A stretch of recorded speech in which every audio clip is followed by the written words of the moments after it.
आज आप सुने राधा अष्टमी व्रत की कहानी। राधा माता गोलोकों में श्री कृष्णा का साथ रहती है। एक दफा कृष्णा भगवान को गोलोकों में राधा रानी कहीं नजर नहीं आई। कुछ देर बाद कान्हा अपनी सखी बिरजा के साथ घूमने चली गई। यह बात जब राधा रानी को मालूम हुआ तो उन्हें गुस्सा आया और वो सीधे कान्हा का पास पहुंची। वहां पहुंचकर उन्होंने श्री कृष्णा का काफ़ी भला बुरा कहा। राधा रानी का यह रवैया भगवान श्री कृष्णा का प्यारे मित्रा श्री दामा को बिल्कुल अच्छा नहीं लगा। श्री दामा ने उसी वक्त बिना कुछ सोचे समझे राधा रानी को पृथ्वी पर जन्म लेने का श्राप दे दिया। राधा को इतने गुस्से में देखकर कृष्णा भगवान की सखी बिरजा भी नंदी का रूप में वहाँ से चली गई। राधा ने श्री दामा से श्राप पाने के बाद उन्हों राक्षस कुल में पैदा होने का श्राप दिया। राधा जी द्वारा दिए गए श्राप की वजह से ही श्री दामा का जन्म शंखचूड़ दानव के रूप में हुआ। आगे चलकर वही दानव भगवान विष्णु का परम भक्त बना। दूसरी तरफ राधा रानी ने पृथ्वी पर वृष भानु के घर पुत्री के रूप में जन्म लिया। राधा रानी का जन्म वृष भानु जी के घर तो हुआ, लेकिन उनकी पत्नी देवी कीर्ति के गर्भ से नहीं। दरअसल जिस समय राधा मैया और श्री दामा ने एक दूसरे को श्राप दिया था, तभी भगवान श्री कृष्णा ने कहा था कि राधा आपको वृष भानु जी और देवी कीर्ति की पुत्री बनकर पृथ्वी पर रहना होगा। मनुष्य के अवतार में आपका एक वैश्या से विवाह होगा, वो मेरे अंश अवतार में से ही एक होगा। इस तरह आप पृथ्वी पर भी मेरी ही बनकर रहोगी, परंतु हम दोनों को बिछड़ने का दुख सहन होगा। इसके बाद कृष्णा भगवान ने राधा जी को मनुष्य योनि के रूप में जन्म लेने की तैयारी करने के लिए कहा। संसार का सामने वृष भानु जी की पत्नी गर्भवती हुई। जिस तरह एक बच्चा दुनिया में आता है, ठीक वैसे ही देवी कीर्ति का भी प्रसव हुआ। लेकिन असल में राधा माता का जन्म देवी कीर्ति के गर्भ से नहीं हुआ था। भगवान की माया से उनके गर्भ में बाहु बहर गई थी। देवी कीर्ति ने उसी बाहु को जन्म दिया। इस दौरान उन्हें प्रसव पीड़ा हो रही थी और वहाँ राधा माता का रूप में प्यारी सी कन्या ने जन्म लिया। भाद्रा मास के शुक्ल पक्ष की अष्टमी के दिन राधा मैया का धरती पर जन्म हुआ था। तभी से हर साल इस दिन को राधा अष्टमी का रूप में मनाया जाता है। कहानी से सीख क्रोध एक बुराई है। क्रोध का जवाब क्रोध में ही देने से बातें औरों खराब हो जाती है। इसके कारण कई दुविधाओं का सामना करना पड़ सकता है। संबंधित एक कहानी है, आप सुने कृष्णा जन्म अष्टमी व्रत कथा। इंद्र ने कहा है, हे ब्राह्मण पुत्रा, हे मुनियों, मैं श्रेष्ठ सभी शास्त्रों के गाता है। देव व्रतों में उत्तम उस व्रत को बताए जिस व्रत से मनुष्य को मुक्ति लाभ प्राप्ति हो। और हे ब्राह्मण, उस व्रत से प्राणियों को भोग मोक्ष भी प्राप्ति हो जाए। इंद्र की बातें को सुनकर नारद जी ने कहा, तेराता योग के अंत में और द्वार पर योग के प्रारंभ समय में निदिनत कर्म को करने वाला कंस नाम का एक अत्यंत पापी दैत्य हुआ। उस दुष्ट नीच कर्मी द्वाचारी कंस की देवकी नाम की एक सुंदर बहन थी। देवकी के गर्भ से उत्पन्न 8वां पुत्रा कंस का वध करेगा।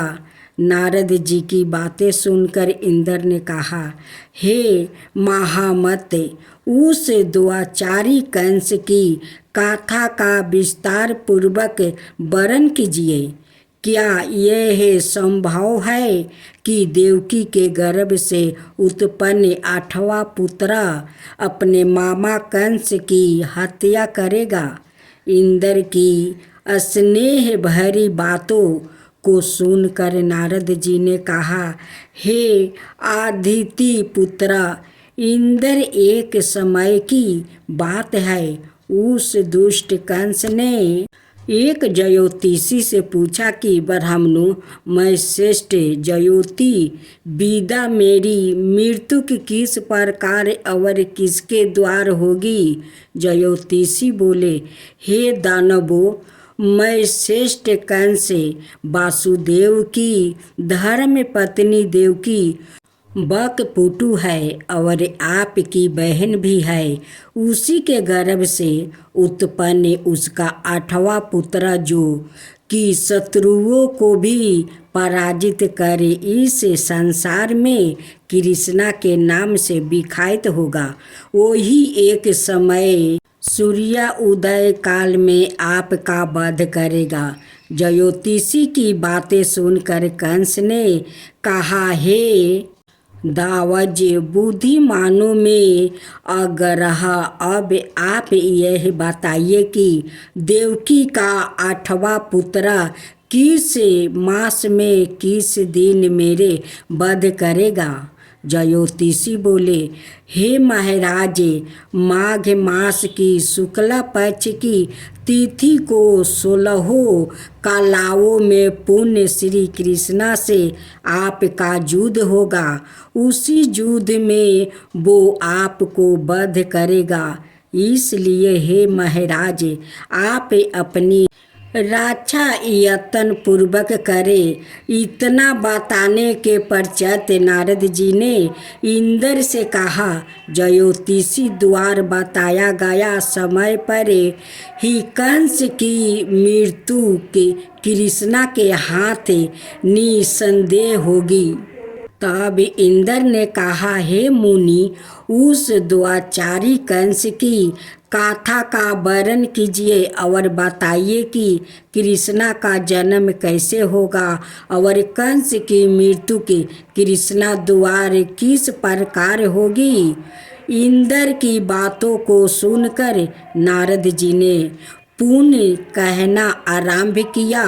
उस द्वाचारी कंस ने अपने एक द्वारपाल से कहा, मेरी इस प्राणों से प्रिया बहन की पुण्य रक्षा करना। द्वारपाल ने कहा, ऐसा ही होगा। कंस के जाने के पश्चात उसकी छोटी बहन दुखित होते हुए जल लेने के बहाने घारा लेकर तालाब पर गई। उस तालाब के किनारे एक घनघोर वृक्ष के नीचे बैठकर देवकी रोने लगी। उसी समय एक सुंदर स्त्री जिसका नाम दशोदा था, उसने आकर देवकी से प्रिया वाणी में कहा, हे कंत, इस प्रकार तुम क्यों विलाप कर रही हो? अपने रोने का कारण मुझसे बताओ। तब दुखित देवकी ने यशोदा से कहा, हे बहन, नीच कर्मों में आस कष्ट दुआचारी मेरे ज्येष्ठ भर्ता कंस है। उस दुष्ट भर्ता ने मेरे कई पुत्रा का वध कर दिया है। इस समय मेरे गर्भ में 8वां पुत्रा है, वो इसका भी वध कर डालेगा। इस बात में किसी प्रकार का संशय या संदेह नहीं है, क्योंकि मेरे ज्येष्ठ भर्ता को यह भय है कि मेरे 8वीं पुत्र से उसकी मृत्यु के अवश्य होगी। देवकी की बात सुनकर यशोदा ने कहा, हे बहन, विलाप मत करो, मैं भी गर्भवती हूँ। यदि मुझे कन्या हुई तो तुम अपने पुत्र के बदले उस कन्या को ले लेना। इस प्रकार तुम्हारा पुत्र कंस के हाथों मारा नहीं जाएगा। तदंतर कंस ने अपने द्वारपाल से पूछा, देवकी कहाँ है? इस समय वो दिखाई नहीं दे रही है। तब द्वारपाल ने कंस से नरम वाणी में कहा, हे महाराज, आपकी बहन जल लेने तालाब पर गई हुई है। यह सुनते ही कंस क्रोध हो उठा और उसने द्वारपाल को उसी स्थान पर जाने को कहा जहाँ वो गई हुई है। द्वारपाल की दुष्ट तालाब के पास देवकी पर नजर पड़ी। तब उसने कहा कि आप किस कारण से यहाँ आई है? उसकी बातें सुनकर देवकी ने कहा कि मेरे गिरह में जल नहीं था, जिसे लेने मैं जलाशय पर आई हूँ। उसके पश्चात देवकी अपने गिरह की ओर चल गई। कंस ने पुनः द्वारपाल से कहा कि इस गिरह में मेरी बहन की तुम तुरंत रक्षा करो। अब कंस को इतना भय लगने लगा कि गिरह के भीतर दरवाजों में विशाल ताले बंद करवा दिया और दरवाजे के बाहर दैत्यों और राक्षसों को पहरादारी के लिए नियुक्त कर दिया। कंस हर प्रकार से अपने प्राणों को बचाने के प्रयास कर रहा था। एक समय सिंह राशि के सूर्या में आकाश मंडल में जलधारी मेघ ने अपना प्रभुत्व स्थापित किया। भादो मास की कृष्णा पक्ष की अष्टमी तिथि को घनघोर अर्धरात्रि थी। उस समय चंद्रमा भी वृष राशि में था। रोहिणी नक्षत्र बुधवार के दिन सौभाग्य से संज्ञोकित चंद्रमा के आधी रात में उदय होने पर आधी रात के उत्तरा एक घड़ी जब हो जाए तो स्मृति स्मृति पुराण वक्त फल निसंदेह प्राप्ति होता है। इस प्रकार बताते हुए नारद जी ने इंद्र से कहा, ऐसे विजय नाम का शुभ मुहूर्त में श्री कृष्णा का जन्म हुआ और श्री कृष्णा के प्रभाव से ही उसी क्षण बंदी गिरह के दरवाजे सवाए खुल गया। द्वार पर पहरा देने वाले पहरादार राक्षस सभी मूर्छित हो गए। देवकी ने उसी क्षण अपने पति वासुदेव से कहा, हे स्वामी, आप निद्रा का त्याग करें और मेरे इस 8वीं पुत्र को गोकुल में ले जाए। वहाँ इस पुत्र को नंद गोप की धर्म पत्नी यशोदा को दे दीजिए। उस समय यमुना जी पूर्ण रूप से बाढ़ग्रस्त थी, किंतु जब वासुदेव जी बालक कृष्णा को सूप में लेकर यमुना जी को पार करने के लिए उतरे, उसी क्षण बालक के चरणों का स्पर्श होते ही यमुना जी अपने पूर्व अस्थिर रूप में आ गई। किसी प्रकार वासुदेव जी गोकुल पहुँचे और नंद के गृह में प्रवेश करे। उन्होंने अपना पुत्र तत्काल उन्हें दे दिया और उसके बदले में उनकी कन्या ले ली। वो तत्क्षण वहाँ से वापस आकर कंस के बंदी गृह में पहुँच गया। प्रात काल जब सभी राक्षस पहरादार निद्रा से जागे तो कंस ने द्वारपाल से पूछा कि अब देवकी के गर्भ से क्या हुआ। इस बात का पता लगाकर मुझे बताओ। द्वारपाल ने महाराज की आज्ञा को मानते हुए कारागार में जाकर देखा तो वहाँ देवकी की गोद में एक कन्या थी, जिसे देखकर द्वारपाल ने कंस को सूचित किया, किंतु कंस को तो उस कन्या से भय होने लगा।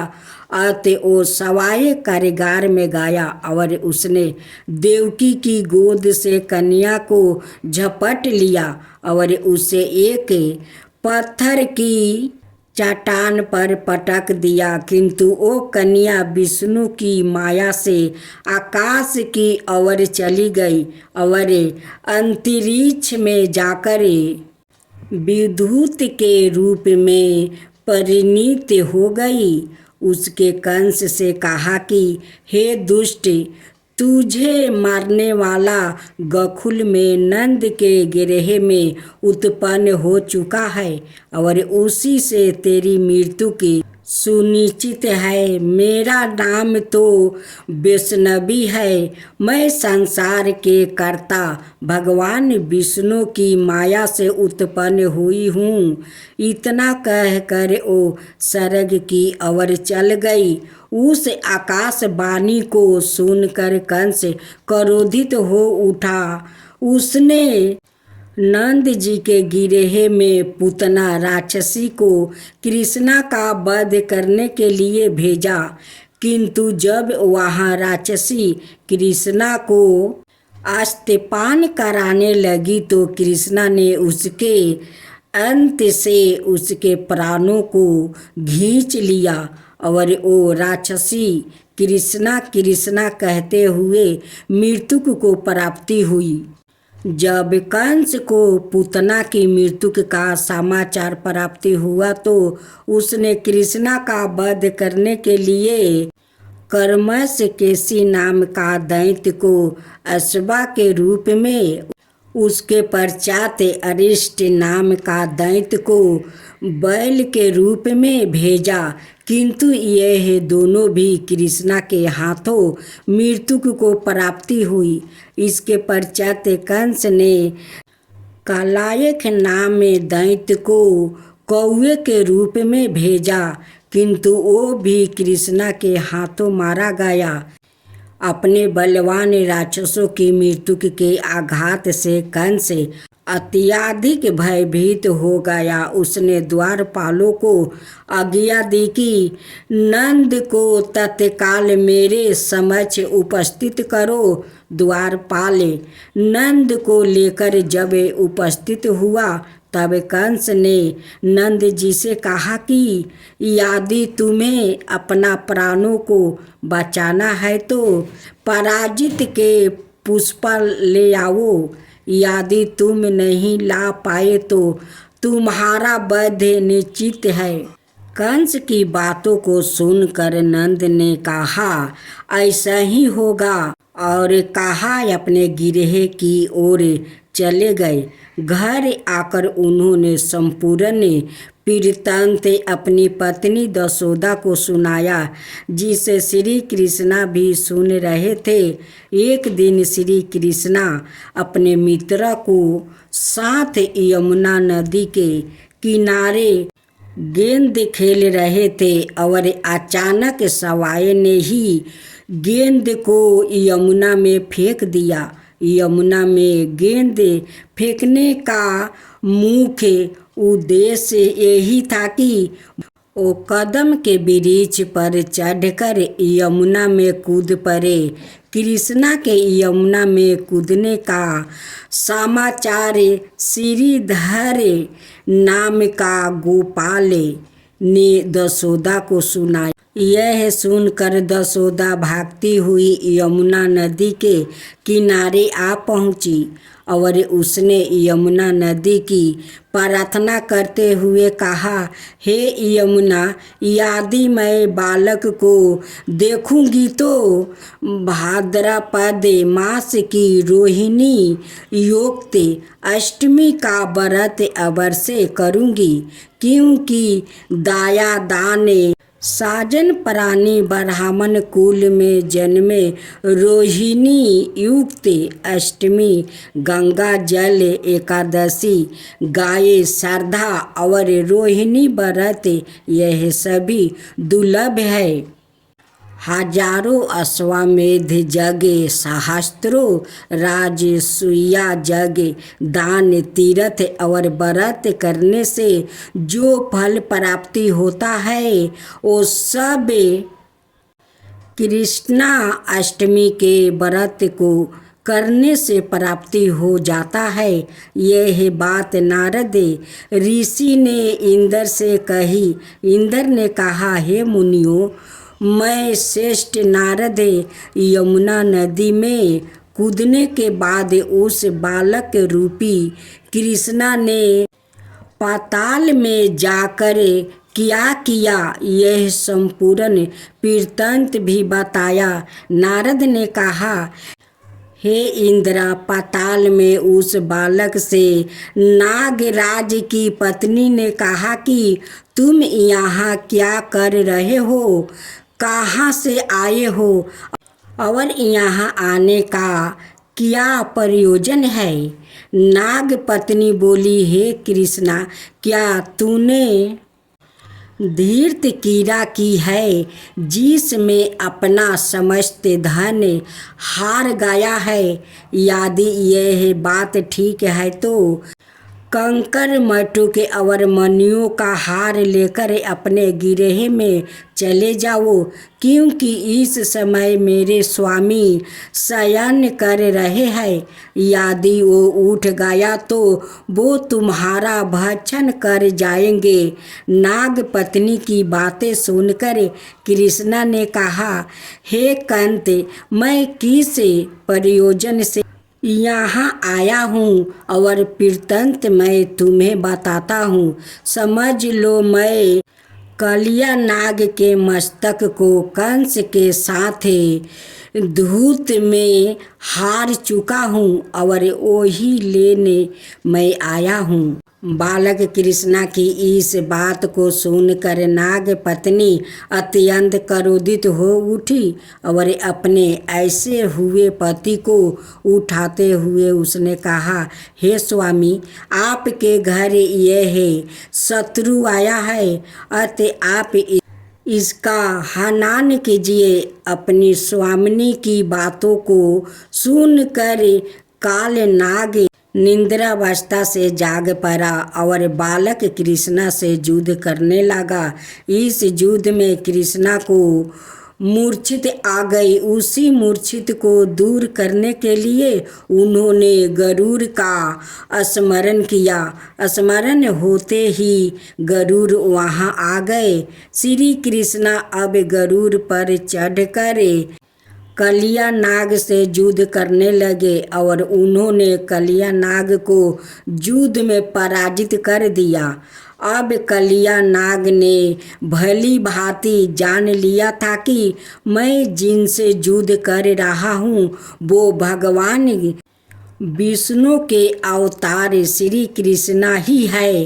अत उन्होंने कृष्णा के चरणों में साष्टांग प्रणाम किया और पराजित से उत्पन्न बहुत से पुष्प को मटुक में राख कर कृष्णा को भेंट किया।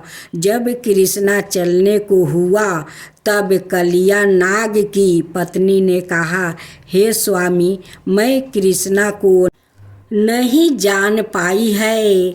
जनार्दन मंत्र रहित, क्रिया रहित, भक्ति भाव रहित मेरी रक्षा कीजिए। हे प्रभु मेरे स्वामी, मुझे वापस दे दो। तब श्री कृष्णा ने कहा, हे संपन्नी, दैत्यों में जो सबसे बलवान है, उस कंस के सामने मैं तेरे पति को ले जाकर छोड़ दूंगा। अनाथा तुम अपने गिरोह को चली जाओ। अब श्री कृष्णा कालिया नाग के फन पर नृत्य करते हुए यमुना के ऊपर आ गया। तदंतर कलिया की फुफकार से तीनों लोगों कंपायन मन को हो गया। अब कृष्णा कंस की मथुरा नगरी को चल दिया। वहाँ कमल पुष्पा को देखकर यमुना के मध्यम जलसाय में वो कलिया सांप भी चला गया।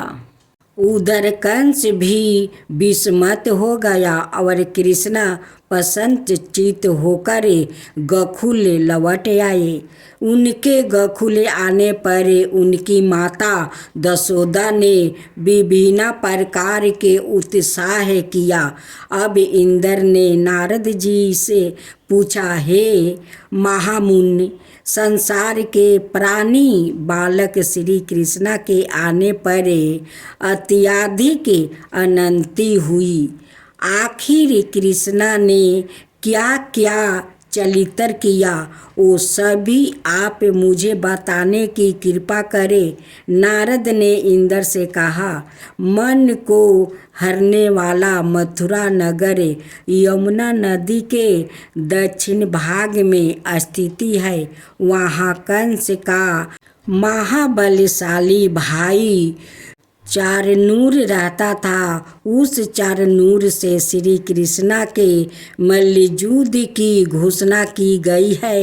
इंद्र कृष्णा और चारनूर का मल्लयुद्ध अत्यंत आश्चर्यजनक था। चारनूर की अपेक्षा कृष्णा बाल रूप में थे। भेरी शंख और मृदंग के शब्दों के साथ कंस और केसी इस युद्ध को मथुरा की जनसभा के माध्यम में देख रहे थे। श्री कृष्णा ने अपने पैरों को चारनूर के गले में फंसाकर उसका वध कर दिया। चारनूर की मृत्यु के पश्चात उनका मल्लयुद्ध केसी के साथ हुआ। अंत में केसी भी युद्ध में कृष्णा के द्वारा मारा गया। केसी के मृत्यु परात मल्लयुद्ध देख रहे थे। सभी प्राणी श्री कृष्णा की जय जयकारा करने लगे। बालक कृष्णा द्वारा चारनूर और केसी का वध होना कंस के लिए अत्यंत हृदय विदारक था। अंत उसे सैनिकों को बुलाकर उन्हें आज्ञा दी कि तुम सभी अस्त्र शस्त्र से सुसज्जित होकर कृष्णा से युद्ध करो। हे इंद्र, उसी क्षण श्री कृष्णा ने गरुड़, बलराम और सुदर्शन चक्र का ध्यान किया, जिसके परिणाम स्वरूप बलदेव जी सुदर्शन चक्र लेकर गरुड़ पर आरूढ़ होकर आए। उन्हों आते देखे बालक कृष्णा ने सुदर्शन चक्रों को उसने लेकर सवाए गरुड़ की पीठ पर बैठकर ना जाने कितने ही राक्षसों और दैत्यों का वध कर दिया। कितनों के शरीर अंग भंग कर दिया। इस युद्ध में श्री कृष्ण और बलदेव ने असंख्य दैत्यों का वध किया। बलिराम जी ने अपने आयुध शस्त्र हल से और कृष्णा ने सुदर्शन चक्र से माघ मास की शुक्ल पक्ष की सप्तमी को विशाल दैत्यों के समूह का सर्वनाश किया। जब अंत में केवल दुराचारी कंस ही बच गया तो कृष्णा ने कहा, हे दुष्ट अधर्मी दुराचारी, अब मैं इस महायुद्ध स्थल पर तुझसे युद्ध करूँगा और तेरा वध कर इस संसार को तुझसे मुक्ति कराऊंगा। यह कहते हुए श्री कृष्ण ने उसके केशों को पकड़ लिया और कंस को घुमाकर पृथ्वी पर पटक दिया, जिससे वो मृत्यु की प्राप्ति हुआ। कंस के मरने पर देवताओं ने शंख घोष ओ पुष्पावृष्टि की। वहाँ उपस्थित समुदाय श्री कृष्णा की जयकारा कर रहा था। कंस की मृत्यु पर नंद देवकी, वासुदेव, दशोदा और इस संसार के सभी प्राणियों ने हर्ष पर्व मनाया।